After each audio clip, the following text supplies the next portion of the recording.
Alright, welcome to another edition of JTJU, where we all try to be just a little better at the game of Clash of Clans. I'm back from Vegas, and that means a new Hero and Goat Screencast, this time from our war on 11/21 versus Greener Pastures. They lost 145-33, but really the outcome was preordained from the very beginning. They only had one Town Hall 10, and it just was a newbie. So we really should have 150'd this clan. So instead of having a hero, we're going to have 3 goats and see what we can learn from our inability to clean up this clan. Oh, and walking us along, fitting for the outcome, is a little Beck with "You're a loser, baby." And I'm talking to you, JTJ. Let's take a look.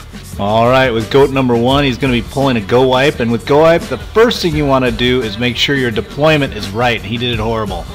1, you want the golems in first with 2 to 3 wizards backing each one, spread about 45 degrees apart so you don't get clustered. You let them cut in, and then you drop your P.E.K.K.A.s and your other remaining wizards in the middle between them. See how that didn't happen, allowing all of his troops to get mass wiped by AoE effect damage? Ugh. My only other comment for our first goat is his spell usage. Notice how his clan castle took out a lot of his troops there at 2 o'clock. If he would have carried a lightning, he could have zapped those down and walked on a little bit better. But it's not going to work out well. Let's move on to attack number 2. Alright, so our second goat is going to be trying what we call a GoWiWi-HO. That's where our hogs come in perpendicular to a main attack army. Same issues as the first goat, though, which is the lack of deployment being spread and the timing of that deployment. So let me describe it, and you watch what he's doing. You can see the differences. Golems should be spread. They weren't. Then you'd have your wall breakers come between the golems. They didn't.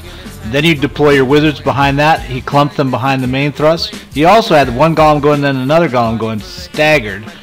And then lastly, the hogs should come in perpendicular, not behind the front. It should have been way earlier so that the hogs gain the benefit of everything shooting the main attack army.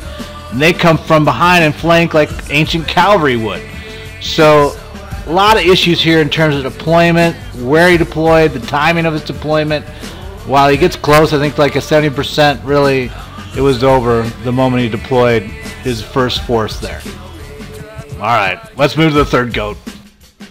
Alright, our third goat is actually going to get to 97%, but hey man, that's still a 2-star. It don't matter how close you get if you don't get all the way.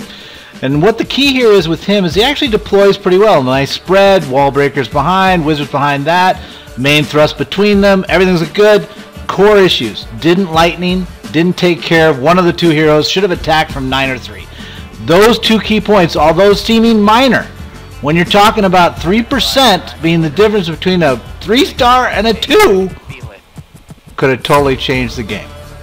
So he too is a goat. So who's the goat? All our Town Hall 10s. Anytime you have your Town Hall 10s not being able to get at least 1 3-star out of 2 attacks versus a Town Hall 9, you got to be wondering if their GoWiWi, GoWiWi-HO, GoWipes need work. And that is the question JTJ and all clans should be asking. So think about it. Alright, that wraps up this edition of Hero and Goat. If you got more time in your hands, check out the prior episode of This is Sparta. Great Town Hall 8 base layout there. Or our new sub, Clash with Ash. He's been a guy I've been watching for quite some time and ended up subscribing just last week with us. So, love to have him. Check him out. He's great. Good luck, guys. We'll talk to you soon.